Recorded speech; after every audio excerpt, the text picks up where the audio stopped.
Welcome back to my YouTube channel Guruji Commerce. Today I am going to discuss about fundamental of accounting. Question number 73. The manufacturing account is prepared. Manufacturing account prepared किया जाता है कि कहाँ पे बताइए? To ascertain the cost of goods manufactured, to ascertain in gross profit, to ascertain profit or loss on the goods manufactured, to ascertain the cost of goods sold. इसका right answer हो जाएगा to ascertain the cost of goods manufacture. जैसा कि manufacturing account जब हम लोग बनाते हैं तब जब गुड्स का मैन्युफैक्चर करने में जो खर्च होता है उसका जो कॉस्ट लगता है उसे जानने के लिए। ठीक है, तो ऑप्शन नंबर ए इस क्वेश्चन का राइट आंसर है। नेक्स्ट क्वेश्चन यहाँ पर 74 देखिए, यहाँ पे दिया हुआ है क्या? स्टेटमेंट। तो फाइनेंशियल स्टेटमेंट इसमें से क्या नहीं है? तो profit and loss account, balance sheet, fund flow statement.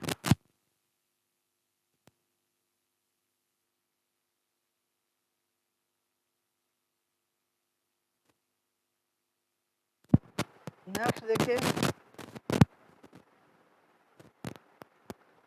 any revenue expenses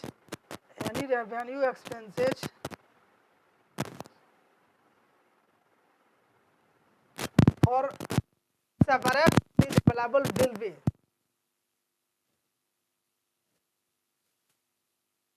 capitalized and shown in the balance sheet, debited to income and expenditure accounts, debited to separate fund, none of these।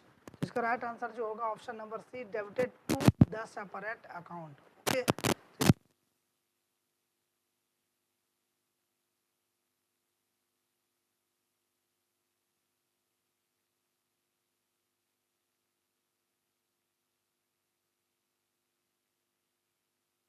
What is not objective accounting? Accounting का यहाँ से बताइए इनमें से चार में से कौन है जो कि अकाउंटिंग का ऑब्जेक्टिव नहीं है, ये आपको बताना है। तो give accurate information, keeps records in systematic manner, analysis record data, ascertain financial position of business. तो यहाँ पे देखिए ये ऑब्जेक्टिव इसका मेन गिव्स एक्यूरेट इंफॉर्मेशन, ये नहीं है।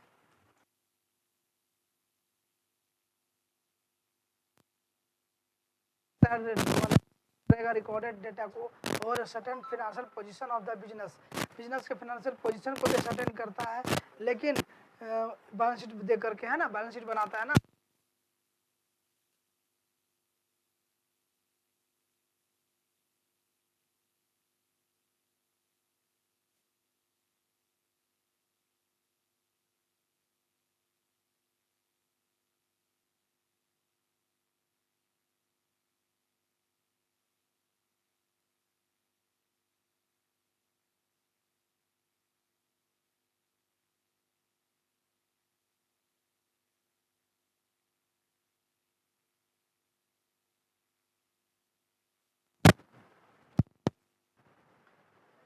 यहाँ पे देखिए which of the following is capital expenditure. यहाँ पे बताना आपको capital expenditure, which of the following is a capital expenditure. Capital expenditure यहाँ पे क्या है बताइए? तो यहाँ पे देखिए कैपिटल एक्सपेंडिचर जो है वो क्या है? तो यहाँ पे रिपेयर ऑफ फिक्स्ड एसेट्स का रिपेयर करते हैं तो ये कैपिटल एक्सपेंडिचर में नहीं आता है। ठीक है, ये रेवेन्यू में चला जाएगा। डेमोलिशन कॉस्ट मतलब कोई भी चीज़, मतलब ये जैसे इमारत है, ठीक है, उसको विध्वंस करना है, उसको गिराना है, तो ये भी आपका कैपिटल एक्सपेंडिचर में नहीं चला जाएगा। लोकल रेंट ये भी आपका कैपिटल एक्सपेंडिचर में नहीं आएगा। लेकिन एनुअल सब्सक्रिप्शन, जो कि सब्सक्रिप्शन एक साल भर में एक बार देते हैं, उसका बेनिफिट आप लंबे समय तक लेते हैं, तो ये आपका, ठीक है, ये आपका कैपिटल एक्सपेंडिचर में आ जाएगा, option number D. Next question, advertisement expenses for launching a new product of the company is, ये क्या आएगा? तो एडवर्टाइजमेंट जो होता है ना, एडवर्टाइजमेंट एक्सपेंसेस जो होता है वो आपका डेफर्ड रेवेन्यू एक्सपेंडिचर में के अंतर्गत आएगा, क्योंकि वन टाइम इसका खर्च होता है। जिसे एडवर्टाइजमेंट करते हैं तो 3 से 5 साल तक आपका इसका बेनिफिट आप ले सकते हैं। एक बार विज्ञापन करने के बाद इतना साल तक आपको ये बेनिफिट देगा, तो ये आपका कैपिटल एक्सपेंडिचर के जैसा है, लेकिन उससे कम। कैपिटल में क्या होता है, मिनिमम बोले तो 15 से 20 साल तक आप इसका बेनिफिट ले सकते हैं मिनिमम। लेकिन डेफर्ड रेवेन्यू एक्सपेंडिचर में क्या आता है, 3 से 5 साल। और रेवेन्यू एक्सपेंडिचर में क्या होता है, only 1 year, only 1 accounting year. Okay, इसका एडवर्टीजमेंट जो होता है एक्सपेंसेस उसका आप डेफर्ड रेवेन्यू एक्सपेंडिचर के अंदर इसको हम लोग रखते हैं, ठीक है। नेक्स्ट यहाँ पे देखिए it does fulfil the function of both a journal and ledger. यहाँ पर क्या होगा, तो ये purchase book, cash book, sales book और डेट पेबल बुक, तो यहाँ बिल्स पेबल बुक, तो यहाँ पर आपका आएगा केस बुक, ठीक है। यहाँ पे 80 का जो है, ठीक है, केस बुक होगा यहाँ पर does fulfil the function of both a journal and a ledger, okay. तो यहाँ पर 80 का आपका ऑप्शन नंबर बी होगा। अब नेक्स्ट देखिए यहाँ पे which of the following is artificial personal account. यहाँ बताइए आर्टिफिशियल पर्सनल अकाउंट इसमें से क्या कौन है, तो SBI अकाउंट्स है ना। SBI अकाउंट्स जो है आपका आर्टिफिशियल पर्सनल अकाउंट है, ओके, समझ में आया। नेक्स्ट यहाँ पे चलिए accounting cycle ends with preparation of, तो कहाँ पे एंड्स करता है ये आपको बताना है, तो द जर्नल, लेजर। नेक्स्ट यहाँ पर बोला the trial balance, the financial statement, closing entry record, तो ये क्या होगा जल्दी बताइए। तो यहाँ पे एंड्स जो करेगा the closing entry record, closing entry record करने के बाद वो एंड्स करता है ना। चलिए नेक्स्ट है journal proper usages to record. Journal proper use किया जाता है किसे रिकॉर्ड करने के लिए, जनरल प्रॉपर यूज किया जाता है किसके रिकॉर्ड करने के लिए, बैड डेट्स रिकवर को, all cash purchase of assets other than goods, और राइटिंग ऑफ बैड डेट्स या तो purchase of goods on credit. तो यहाँ पे होता है आपका all cash purchase of assets other than goods, option number 20 question का राइट आंसर होगा। नेक्स्ट देखिए 84 in case of deposited of cheque into bank but not collected the balance is less as पर क्या होगा बताइए, तो यहाँ होगा आपका पासबुक, ओके। इसका राइट आंसर जो होगा आपका passbook, option number B. Next यहाँ पे दिया हुआ है accounting does not record non financial transaction because of, क्या होगा यहाँ पर,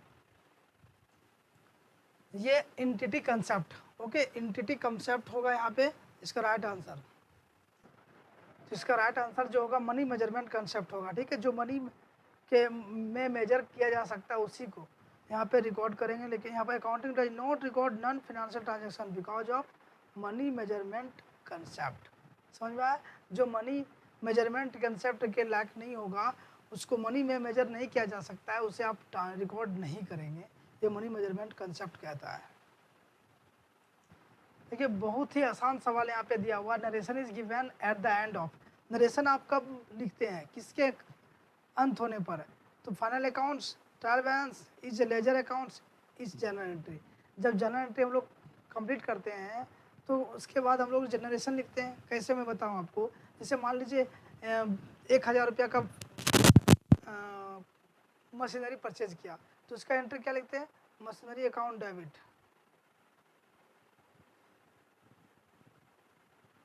टू कैश अकाउंट, ओके, ये हुआ आपका मशीन आप 1000 रुपया में खरीदे, तो इसका एंट्री क्या होगा, बीइंग, इसका नरेशन यही होता है, नरेशन बीइंग मशीनरी परचेज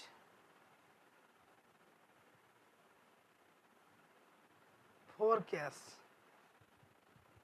ठीक है। तो ये नरेशन हम लोग कब लिखे, तब जनरल एंट्री करने के बाद लिखे, है ना। तो यहाँ पर इस जनरल एंट्री, प्रत्येक जनरल एंट्री में हम लोग नरेशन लिखते हैं ना, इसका राइट आंसर हो जाएगा general entry.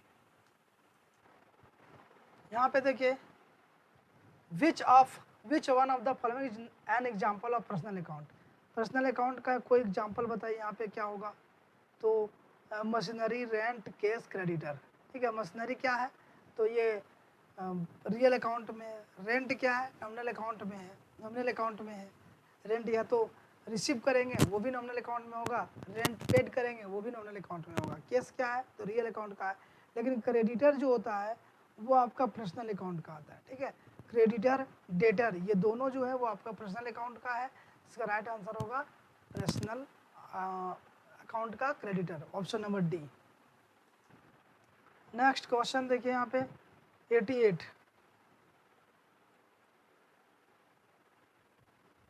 5,000 incurred for upgradation of computer by installation of 128 MB RAM। ये क्या होगा बताइए। तो देखिए यहाँ पे कंप्यूटर एक लिए उसका मेमोरी को बढ़ाने के लिए क्या किए, 128 MB का रैम मतलब 5 रुपया खर्चा किए, ठीक है। तो ये आपका जो होगा इसका बेनिफिट आप फ्यूचर तक लेंगे, तो ये कैपिटल एक्सपेंडिचर आ जाएगा। ओके, ये कैपिटल एक्सपेंडिचर यानी कि ऑप्शन नंबर सी इस क्वेश्चन का राइट आंसर होगा, कैपिटल एक्सपेंडिचर। नेक्स्ट है cost of goods purchase for resale in an example of. तो cost of goods purchase for resale मतलब फिर से बेचने के लिए, वो एग्जांपल किसका है, तो रिवेन्यू एक्सपेंडिचर का है, ठीक है। ये आपका रिवेन्यू एक्सपेंडिचर का है, ऑप्शन नंबर ए। 90 का देखिए यहाँ पे, insurance claim received an account of machinery damaged completely by fire etch, ये क्या होगा, तो ये कैपिटल रिसिप्ट आएगा, ठीक है। ये कैपिटल रिसिप्ट इसका राइट आंसर हो जाएगा, क्योंकि मशीनरी है, मशीनरी क्या एसेट्स है ना, तो उसके बदले में आपको इंश्योरेंस क्लेम मिला है, तो ये आपका कैपिटल रिसिप्ट में आ जाएगा। तो चलिए मिलते हैं नेक्स्ट सेशन में। जय हिंद। आप हमारे चैनल में नए, चैनल को सब्सक्राइब कर लेंगे।